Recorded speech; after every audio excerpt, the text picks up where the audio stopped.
आज की हमारी क्लास है फिजिकल वेदरिंग के बारे में। देखिए, जैसे कि हमने लास्ट क्लास में पढ़ा था केमिकल वेदरिंग के बारे में। केमिकल वेदरिंग कैसे होती है? मोलिकुलर स्ट्रक्चर जो होता है किसी रॉक का या मटेरियल का, उसमें जब चेंजेस होते हैं, केमिकल चेंजेस होते हैं, तो रॉक का डिसइंटीग्रेशन होता है, रॉक का फ्रेगमेंटेशन होता है, रॉक टुकड़ों टुकड़ों में, रॉक या अर्थ मटेरियल टुकड़ों टुकड़ों में टूट जाता है। उसको हम केमिकल वेदरिंग कहते हैं। इसी तरीके से वेदरिंग में तो फ्रेगमेंटेशन ही होता है, टुकड़े टुकड़े ही होते हैं, डिसइंटीग्रेशन। अगर वो डिसइंटीग्रेशन या फ्रेगमेंटेशन फिजिकल तरीके से, फिजिकल मतलब उस रॉक की स्ट्रक्चर चेंज होने की वजह से, फिजिकल फॉर्म चेंज होने की वजह से हो रहा है, तो उसको हम फिजिकल वेदरिंग प्रोसेस बोलेंगे। अब ये होता कैसे है? ये तभी होता है जब कोई एक्सटर्नल फोर्स अप्लाई होती है। वो एक्सटर्नल फोर्स किसी भी तरीके की हो सकती है। वेदरिंग जब पढ़ाया था मैंने बताया था आपको, ग्रेविटेशनल फोर्स भी होती है, बताया था ना। उसी तरीके से बहुत सारी फोर्सेज होती हैं, उन्हीं सब के बारे में हम आज पढ़ने वाले हैं। तो देखते हैं एनसीईआरटी क्या कह रही है। आज क्लास है हमारी chapter 6 geometric processes, physical weathering process. ठीक है, क्लास 11th ज्योग्राफी। चलिए देखते हैं क्या क्या कहते हैं एनसीईआरटी। फिजिकल और mechanical weathering processes depend on some applied forces. Physical या मैकेनिकल वेदरिंग, नाम से आप समझ गए हैं कि फिजिकल स्ट्रक्चर चेंज हो रहा है, मैकेनिकल है कुछ ना कुछ दबाव पड़ रहा है, कोई फोर्स अप्लाई हो रही है, तभी हो रहा है। तो ये किस चीज पर डिपेंड करती है? कुछ अप्लाइड फोर्सेस पर। कुछ अप्लाइड फोर्सेस होंगी, कुछ फोर्सेस बाहर से लगेंगी, तभी फिजिकल वेदरिंग होती है। अब वो अप्लाइड फोर्सेस कौन कौन सी होती है? पहली हमारी हो गई ग्रेविटेशनल फोर्सेस। ठीक है, ग्रेविटी तो 24/7 काम करती रहती है, कभी नहीं थकती। इनफैक्ट अभी भी मैं यहाँ पे खड़ा हूँ तो मेरे ऊपर ग्रेविटी काम कर रही है, मुझे अर्थ की तरफ खींच रही है, मुझे नहीं पता लेकिन खींच रही है। ये घर जिसके अंदर मैं खड़ा हूँ, ये स्ट्रक्चर जो है, इस पर 24 घंटे ग्रेविटी काम कर रही है। ये बोर्ड जो है, इस पर भी ग्रेविटी काम कर रही है, इसको नीचे खींच रही है। वो तो यहाँ पे ये नेल्स लगी हुई है, इनकी वजह से रुका हुआ है। वो फोर्स इस फोर्स से ज्यादा है, जो जो होल है यहाँ पे, वो इस फोर्स से ज्यादा है, इसलिए रुकी हुई है। अगर ये जरा सा भी ढीला हुआ तो तुरंत नीचे गिर जाएगा। ऐसा होता है ना, अब ये मार्कर है, मेरी जरा से ग्रिप कम हुई तुरंत नीचे गिरेगा, होता है ना ऐसा। उसी तरीके से रॉक्स पे या अर्थ मटेरियल्स पे भी हमेशा ग्रेविटी एक दबाव बना के रखती है। ठीक है, कैसे? Gravitational forces such as overburden. Overburden मतलब, अरे रॉक के ऊपर रॉक रखा हुआ है इस तरीके से। ठीक है, ये रॉक्स रखे हुए हैं एक के ऊपर एक। अब आपने कभी सोचा है ये जो भाई ग्रेविटी इसके ऊपर भी काम कर रही, इसके ऊपर भी काम कर रही, इसके ऊपर भी, इसके ऊपर भी, लेकिन ये जो सबसे नीचे वाले रॉक्स हैं, इनकी क्या हालत होगी बेचारे की? इनके ऊपर इनका वजन प्लस ग्रेविटी हमेशा नीचे की तरफ धकेल रही है, तो एक प्रेशर इस पर ओवरबर्डन की वजह से इस पर प्रेशर हमेशा पड़ रहा है 24 घंटे, तो इसके डिसइंटीग्रेट होने के चांसेस ज्यादा रहते हैं। इनफैक्ट आपने देखा हो, जब आप सब्जियां वगैरह लाते हैं तो क्या कहते हैं? टमाटर नीचे मत रखो। देखा होगा यार, सब्जी तो सभी खरीद के लाते हैं, टमाटर नीचे मत रखो। क्यों? ऊपर की सब्जी का वजन पड़ेगा तो टूट जाएंगे। तो वजन कहाँ से पड़ रहा है? ग्रेविटी की वजह से तो पड़ रहा है ना, ग्रेविटी नीचे की तरफ खींच रही है। उसी तरीके से इनके ऊपर, अब ये टमाटर जितने सॉफ्ट तो है नहीं, है तो रॉक सी, लेकिन क्योंकि इनके ऊपर ग्रेविटी फोर्स डाल रही है, तो धीरे धीरे समय के साथ ये ब्रेक हो जाते हैं, डिसइंटीग्रेट हो जाते हैं। जब ये होंगे फिर ऊपर वाला भी होगा, फिर ऊपर वाला भी होगा, इस तरीके से। ठीक है, ओवरबर्डन, प्रेशर, प्रेशर भी पड़ता है, प्रेशर तो पड़ ही रहा है, ऊपर वाला नीचे प्रेशर डालेगा। ठीक है, इसके ऊपर भी प्रेशर पड़ रहा है, ऐसी बात नहीं है कि सिर्फ नीचे वाले के ऊपर ही पड़ रहा है, इसके ऊपर भी प्रेशर पड़ रहा है, इसके ऊपर भी ग्रेविटी खींच रही है नीचे की तरफ, तो प्रेशर एक ग्रेविटी का हमेशा रहता ही है। लोड, लोड भी पड़ रहा है। ठीक है, and sharing stress, sharing stress के बारे में मैंने पहली क्लास में बताया था इस चैप्टर की, वेदरिंग की, कि शेयरिंग स्ट्रेस होती है separating forces. Separating forces NCERT में लिखा हुआ है ब्रैकेट में, ठीक है, पढ़ लेना है, अगर नहीं लिखा है तो नहीं पढ़ना है तो पुरानी क्लास देख लेना, समझ जाएगा। बता तो रही हूं मैं यहाँ पे। शेयरिंग फोर्स मतलब, मान लीजिए ये एक स्लोप है, इस पे यहाँ पे एक पत्थर रखा हुआ है, किसी भी वजह से इसका एंगुलर मोमेंटम चेंज होता है, मतलब डिस्प्लेसमेंट हो जाती है इस वजह में। अगर यहाँ पे मान लीजिए इरोजन हुआ है या वेदरिंग हुई, नीचे वाला सरफेस जो है वो घिस गया, ठीक है, ये थोड़ा सा घिस गया, तो अब रॉक जो है नीचे की तरफ लुढ़कना स्टार्ट करेगा कि नहीं, ग्रेविटी की वजह से। तो एक मॉलिक्यूल दूसरे मॉलिक्यूल से अलग हो रहा है, एक सरफेस दूसरे, एक स्ट्रक्चर दूसरे स्ट्रक्चर से अलग हो रहा है। अब ये दो सरफेसेस के बीच में भी हो सकता है और सिर्फ इस रॉक के बीच में भी हो सकता है। कई बार क्या होता है कि ये रॉक जो है, मान लीजिए रॉक है, ये रॉक है, ग्रेविटी इस पे पड़ रही है, लेकिन यहां पे कहीं पे इस पे क्रैक है, तो ये आधा तो इधर चला जाएगा, आधा नहीं जाएगा। होता है ना, पत्थर की अपनी जगह बड़े बड़े टुकड़े हो जाते हैं, इसी वजह से होता है शेयरिंग स्ट्रेस, सेपरेटिंग फोर्सेस, एक मॉलिक्यूल को दूसरे मॉलिक्यूल से अलग कर देती है ये फोर्स, ठीक है, इसलिए इसको शेयरिंग स्ट्रेस बोलते हैं। समझ आ गया? तो ग्रेविटी भी दबाव बना के रखती है हमेशा, ग्रेविटी भी धीरे धीरे करती है पर काम करती रहती है। अब आपको एक बात बताइए, आप एक एग्जांपल देता हूँ मैं आपको। यहाँ पे एक रबर बैंड है, रबर बैंड को ऐसे खींच के रखिए, कभी ना कभी तो ऐसा होगा कि वो टूट ही जाएगा। आप कुछ नहीं कर रहे हैं, सिर्फ ऐसे खींचा हुआ आपने, या तो वो टूट जाएगा या आपके हाथ कट जाएंगे। एक काम तो होना ही होना है। दर्द तो होगा ना, मान लीजिए आपने खींच के रखा हुआ है तो और भी कुछ ना हो तो आपकी उंगली में दर्द तो होने लगेगा। तो इसका मतलब वो फोर्स जो है, पोटेंशियल फोर्स जो आई है वो काम कर रही है, वही ग्रेविटी में है। ग्रेविटी भी काम करती रहती है हमेशा, उस रबर बैंड की तरह ही है। अर्थ के ऊपर एक पत्थर रखा हुआ है, भले ही वो सीधा रखा हुआ है हमें दिख रहा है, लेकिन उसके ऊपर वो रबर बैंड वाली फोर्स हमेशा काम कर रही है, ग्रेविटी। ठीक है, ग्रेविटी वो उसको नीचे हमेशा अपनी तरफ खींच रही है। ठीक है, चलिए नेक्स्ट हमारा है एक्सपेंशन फोर्स। इसका मतलब क्या है? इसका मतलब ये है कि जो अर्थ मटेरियल्स होते हैं, रॉक्स होते हैं, उनके अंदर कभी कभी एक्सपेंशन होता है। ठीक है, और वो एक्सपेंशन जो होता है वो ऐसा होता है, क्यों एक्सपेंशन होता है फिर दोबारा कॉन्ट्रैक्शन हो जाता है, फिर एक्सपेंशन होता है फिर दोबारा कॉन्ट्रैक्शन हो जाता है, फिर वापस अपनी शेप में आता है। ये जब बार बार होता है तो क्रैक्स डेवलप हो जाते हैं। फिर क्रैक्स हल्के हल्के डेवलप होंगे, थोड़े टाइम के बाद एक्सपेंशन और कॉन्ट्रैक्शन होता रहेगा, मतलब बढ़ता भी रहेगा और छोटा भी होगा। फिर थोड़े टाइम बाद वो क्रैक्स जो और बढ़ जाते हैं, उन क्रैक्स में फिर पानी बढ़ने लगता है। उन क्रैक्स में फिर पानी भर के कभी कभी अगर जम जाए तो जब जमेगा तो पानी का वॉल्यूम बढ़ेगा तो वो क्रैक और ज्यादा बड़ा हो जाएगा क्योंकि दबाव डालाएगा, है ना। तो एक्सपेंशन फोर्सेस मतलब पत्थर जो रॉक मटेरियल है उसमें एक्सपेंशन फोर्सेस होती हैं। कौन कौन सी होती है ये देखते हैं। Such as due to temperature changes.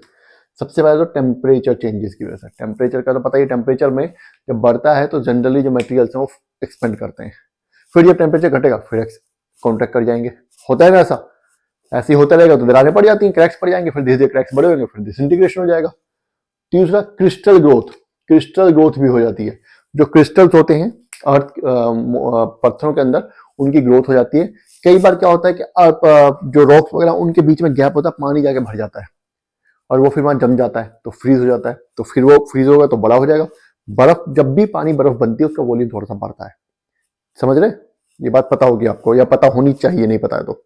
ठीक है, तो क्या होगा जब उसमें पानी भर जाएगा तो वो क्रैक जो बड़ा हो जाता है। फिर अगली बार क्या होगा, अगली बार ज्यादा पानी आएगा उसमें, फिर वो फ्रीज होगा, फिर वो और बड़ा होता चला जाएगा। तो क्रिस्टल ग्रोथ भी हो जाती है। और एनिमल एक्टिविटी। अब आप ये यहाँ पे एक क्वेश्चन आता है कि एनिमल एक्टिविटी तो बायोलॉजिकल वेदरिंग में आनी चाहिए। नहीं, बायोलॉजिकल वेदरिंग में नहीं आई। क्यों? क्योंकि ये जो एनिमल एक्टिविटी है जानवरों के चलने से होती है ज्यादातर।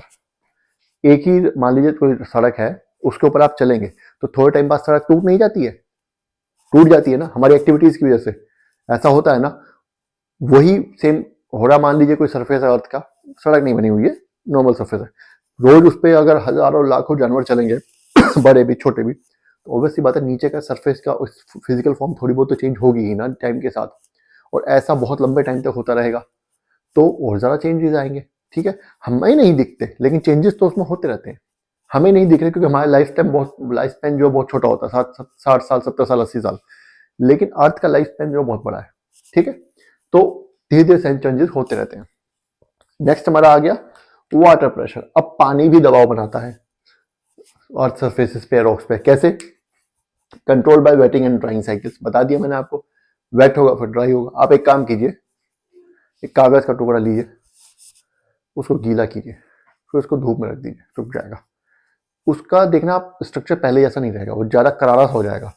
फिर दूसरी तीसरी बार लीजिए, उसको गीला कीजिए, फिर सुखा दीजिए, फिर थोड़ी देर बाद फिर गीला कीजिए, फिर सुखा दीजिए। ऐसा करते करते आप देखिए थोड़े टाइम बाद वो फट ही जाएगा सूखने के बाद भी, भले ही उस पर कोई स्ट्रेस ना पड़े। तो ये बार बार गीला और सूखा होने की वजह से भी वाटर प्रेशर पड़ता है किसी भी स्ट्रक्चर पे, किसी भी रॉक पे या अर्थ मटेरियल पे। तो उसकी वजह से भी क्रैक्स आ जाते हैं, उसकी वजह से भी डिसइंटीग्रेशन हो जाता है। इन सबसे होता क्या है? अब ये सब फैक्टर्स काम तो कर रहे हैं। मान लीजिए पत्थर पड़ा हुआ है, हमारी नजर में पत्थर पड़ा हुआ है, उस पर कुछ नहीं है, वो आराम से लेटा हुआ है। लेकिन हजारों लाखों साल बाद वो पत्थर वहीं पड़ा पड़ा क्रैक हो जाएगा, टूट जाएगा। कई बार आपने देखा होगा कि ऐसे रॉक्स भी हैं जो हम जाके देखते हैं और पता हमें देखने से लगते हैं कि ये रॉक कभी एक रॉक का हिस्सा होंगे और ये क्रैक हो गए हैं, या एक ही रॉक होगा और ये क्रैक होकर ऐसा हो गया है। लेकिन हमारे सामने नहीं होता। क्यों? क्योंकि उसको ऐसा होने में हजारों लाखों साल लग गए हैं। बड़े बड़े पत्थर कैसे, वो किसी ने जाके हथौड़ा नहीं मारा है, वो इन सब प्रोसेसेस की वजह से, इन सब फोर्सेस की वजह से वो क्रैक हो जाते हैं। समझ रहे? चलिए नेक्स्ट क्या बोल रही है एनसीईआरटी।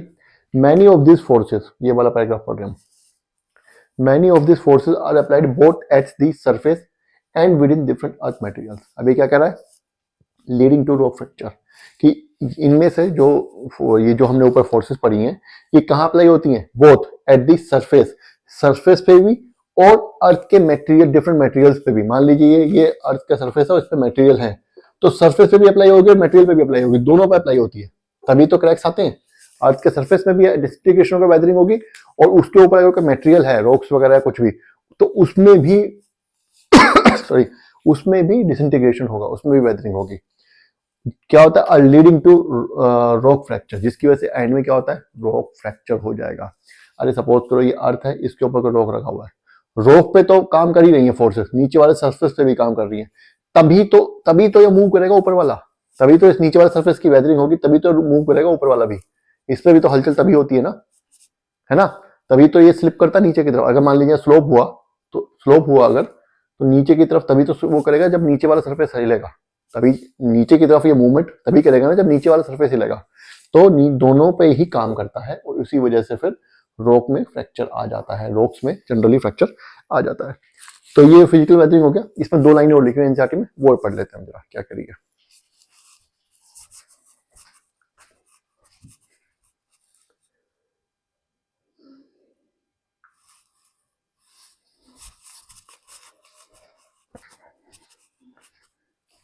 चलिए आगे एनसीईआरटी क्या बोल रही है। एनसीईआरटी बोल रही है कि जो हमने भी फोर्सेस के बारे में पढ़ा, वो फोर्सेस तो फिजिकल वेदरिंग में कंट्रीब्यूट करती ही हैं, लेकिन कुछ फोर्सेस ऐसी भी हैं, कुछ उनमें से जो कि ज़्यादा कंट्रीब्यूट करते हैं फिजिकल वेदरिंग में। तो उसके बारे में जरा देख लेते हैं एक बार। Most of the physical weathering processes are caused by thermal expansion and pressure release. क्या बोल रहा है कि ज़्यादातर जो फिजिकल वेदरिंग प्रोसेसेस हैं वो किन की वजह से होते हैं, थर्मल एक्सपेंशन। थर्मल एक्सपेंशन मतलब टेम्परेचर की वजह से एक्सपेंशन होता है, बताया था मैंने अभी पीछे इसी पार्ट में। थर्मल एक्सपेंशन, टेम्परेचर की वजह से एक्सपेंशन होता है। अब ये बात ध्यान रखिएगा कि एक्सपेंशन का मतलब ये नहीं कि सिर्फ एक्सपेंशन ही होगा। अगर थर्मल एक्सपेंशन हुआ है तो टेम्परेचर जब कम होगा तो फिर दोबारा कॉन्ट्रैक्शन भी होगा, फिर दोबारा टेम्परेचर बढ़ेगा, फिर एक्सपेंशन होगा, फिर दोबारा टेम्परेचर कम होगा, फिर कॉन्ट्रैक्शन होगा। ये प्रोसेस चलता रहता है, तभी क्रैक्स डेवलप होते हैं और वो डेवलप क्रैक्स फिर धीरे धीरे बड़े भी होते रहते हैं। ठीक है, सिर्फ थर्मल एक्सपेंशन हो गया अगर एक बार, तो वो एक बार हो जाएगा और कोई फिर उसमें क्रैक डेवलप नहीं होने वाला।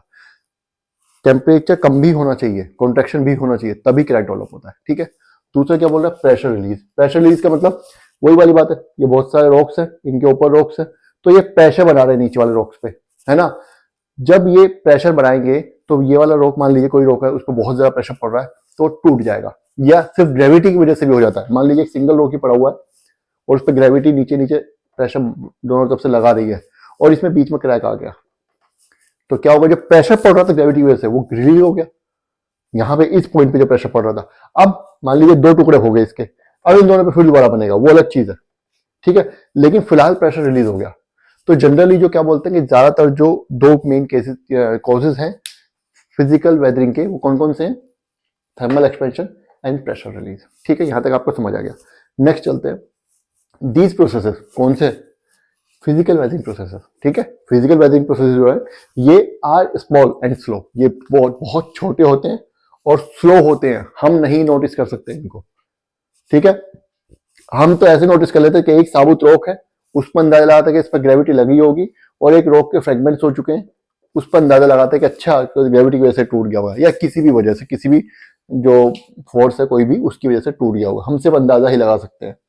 ठीक है, बहुत स्मॉल होते हैं, स्लो होते हैं, but can cause great damage to the rocks, लेकिन बहुत बड़ा डैमेज दे सकते हैं रॉक्स को।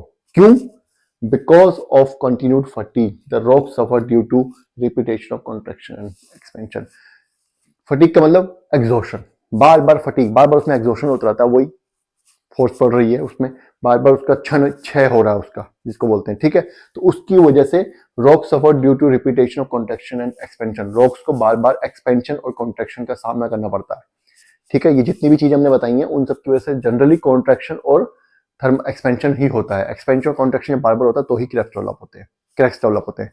तो इसकी वजह से क्या होता है, रॉक्स में फिर धीरे धीरे डिसइंटीग्रेट ही होता चला जाता है। मान लिए 1 के 2 टुकड़े हुए, 2 के 4 होंगे, 4 के 8, 8 के 10, ऐसे करके प्रोसेस रिपीट होता जाएगा जब तक कि वो फाइन पार्टिकल्स में कन्वर्ट ना हो जाए, और फिर जो जियोमॉर्फिक एजेंट्स हमारे हैं जैसे कि एयर वाटर, वो उसको they just wash it away, वो उसको अपने साथ बहा कर ले जाते हैं आगे। ठीक है, तो वेदरिंग और इरोजन उस तरीके से होता है। इरोजन में भी नहीं जा रहे हम।